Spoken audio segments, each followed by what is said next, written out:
friends, this is NJ, your host on this channel. In this video, we will try to have our discussion on one of the most important aspects of our life.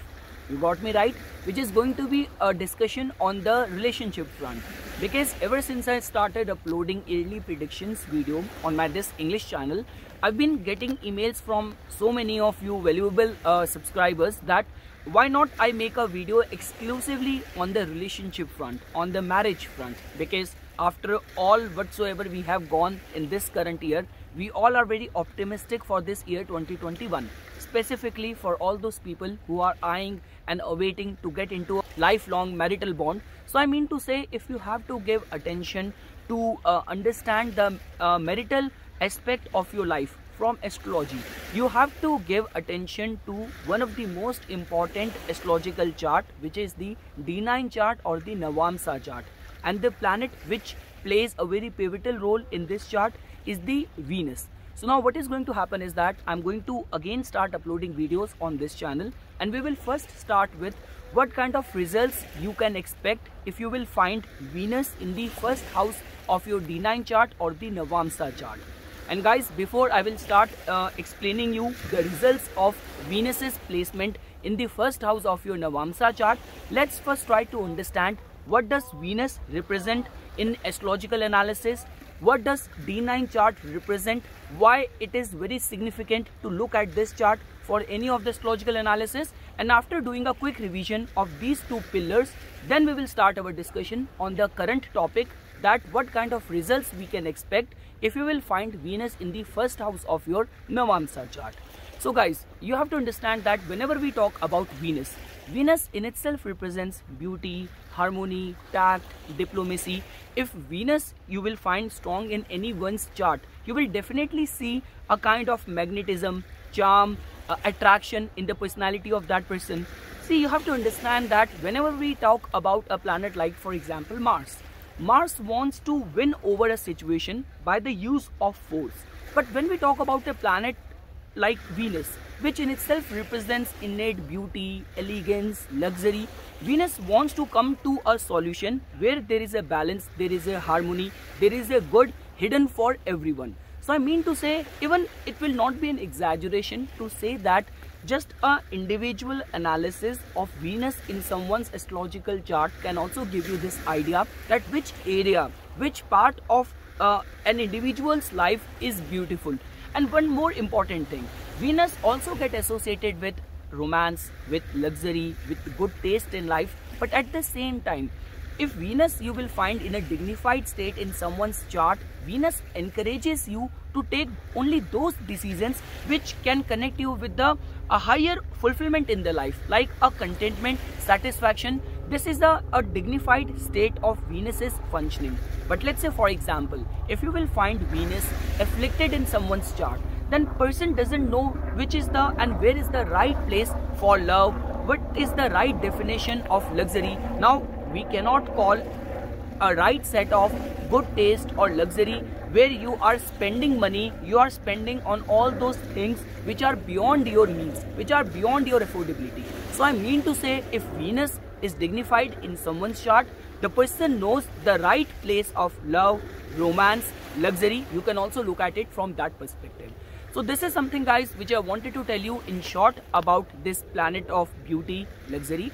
Now, if you have to understand the importance of D9 chart or the Navamsa chart, so you can also look at it from that perspective that our ancient sages, scholars have also attached this much importance to Navamsa chart and astrological analysis, that if your Lagan chart, if your ascendant chart is the body, so the soul of the body is the Navamsa chart.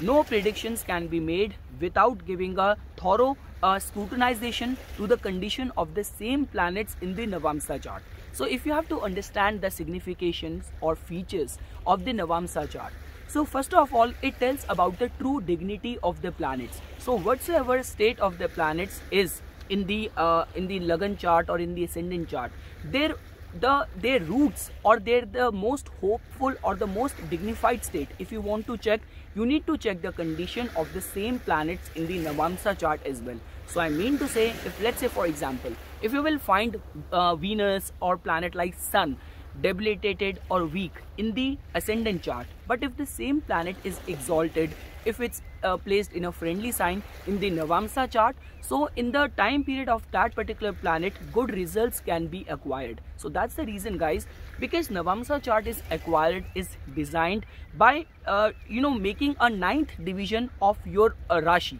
in the ascendant chart. So I mean to say, it will not be an exaggeration to say that the planets in the Navamsa chart are the most fortunate and most dignified state of any particular planet. The next feature of the Navamsa chart is that it also tells about all the prospects of your marital life. Now guys, you have to understand that for every particular house, the significating or the connecting Varga chart or the divisional chart is somehow connected with the same house. I mean to say, for the prospects of your profession, if 10th house tells about all of that information in the ascendant chart, the connected Varga chart is the D10 chart, the Dasamsa chart.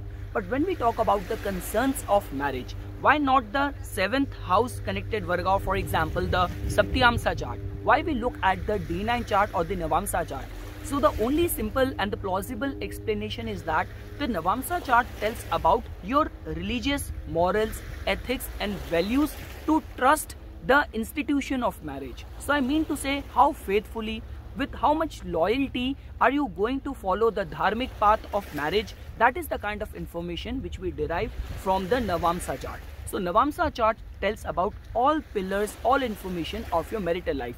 What kind of happiness you are going to derive from the marital front, how your marital life is going to progress, the connections of intimacy, the connection of any of the contributing factors regarding your neighborhood, regarding your friends, your families, your profession, occupation. So all of the information connected to your marriage is also seen from the scrutinization of the Navamsa chart.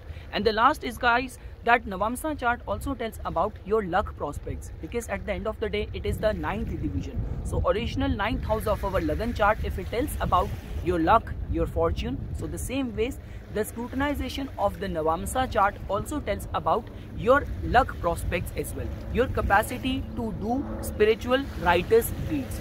So now guys, what is going to happen is that if any point of time you will find Venus present in the 1st house of your Navamsa chart.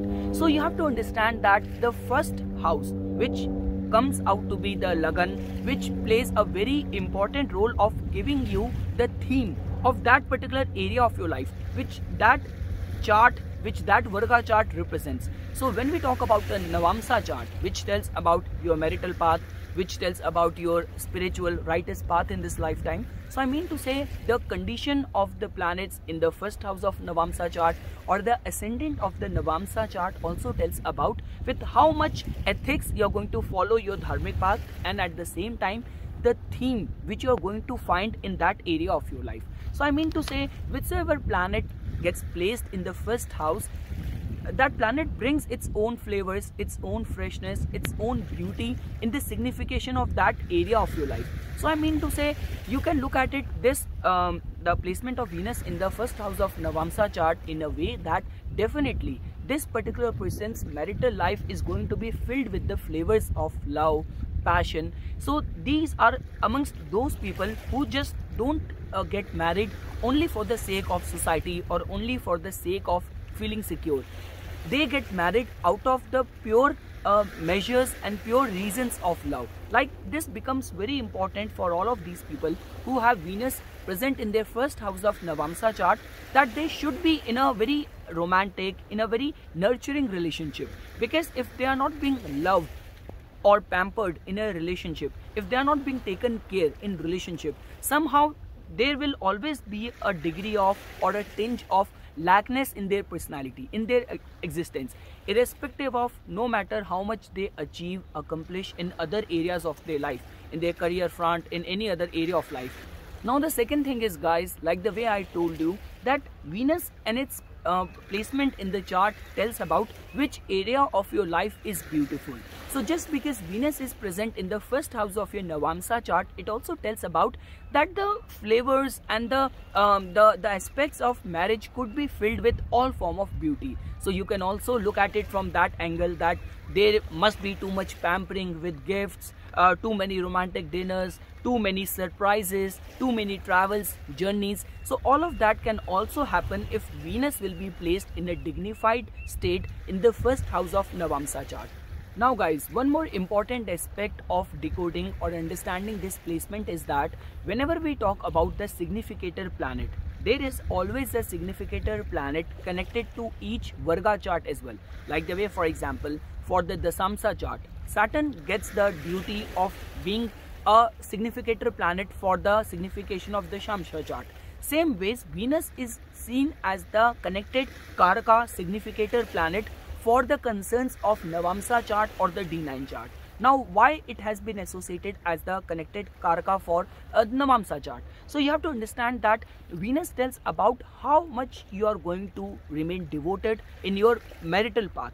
Because when we talk about the concerns of endurance, so that is the department, that is the portfolio which Saturn holds. But when we talk about that, no matter how much hardship is coming in your marriage, but you are still sticking to that particular person because you have this thing in your mind, in your soul, that whatsoever is happening, whatsoever hardship you are going through, that person is worth, this relationship is worth enduring all these hardship as well. So because of that only, the placement of Venus in the first house of Navamsa chart acts as a very strong antidote or very resilient factor for a good sustenance of the marriage. You can also look at it from that perspective.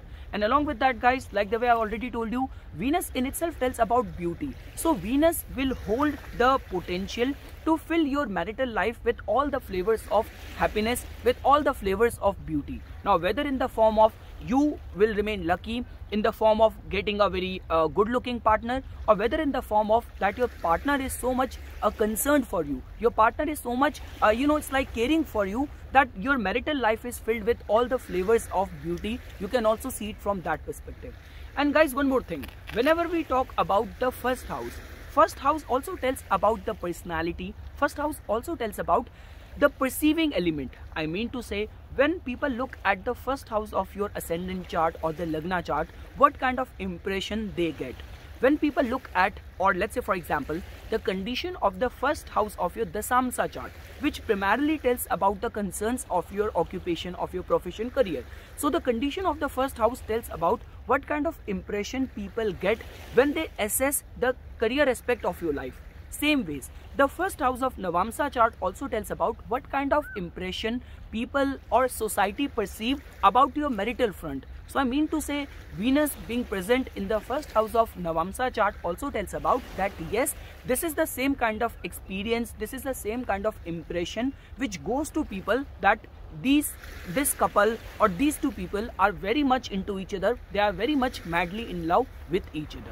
Guys, see, if I have to give only red flag for this particular placement, that is definitely going to be that in the case when if Rahu is aspecting Venus in the first house of Navamsa chart, or let's say for example Venus is getting starved by any other malefic influence without a saving grace of the aspect of Jupiter, then in those kind of situations or scenarios it could happen that the person live only on the basis of its likes or dislikes in the relationship, rather than what is rightful or what is a rational mindset allows you to think in that particular area of your life. So I mean to say, the person could become little bit kind of very high maintenance in the marriage if, let's say for example, if Rahu will be afflicting Venus in the first house of Navamsa chart, where person will expect a lot in the marital front from his partner to take care of him or her.